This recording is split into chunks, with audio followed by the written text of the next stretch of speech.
ফিরছে ডাইনোসর। মুরগির সাহায্যে আবারও পৃথিবীতে আলো দেখবে এই ভয়ঙ্কর প্রাণী। চিকেনসরাস নামে একটি প্রজেক্ট কাজ করছে আমেরিকার বিজ্ঞানী জ্যাক হর্নার।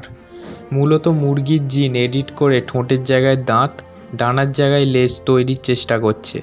ইতিমধ্যে এই কাজটি অনেকটাই সাফল্য পেয়েছে। যদি এই কাজটি পুরোপুরি সাফল্য পেয়ে যায় তাহলে তোমরা খুবই তাড়াতাড়ি দেখতে পাবে চিকেনসরাস।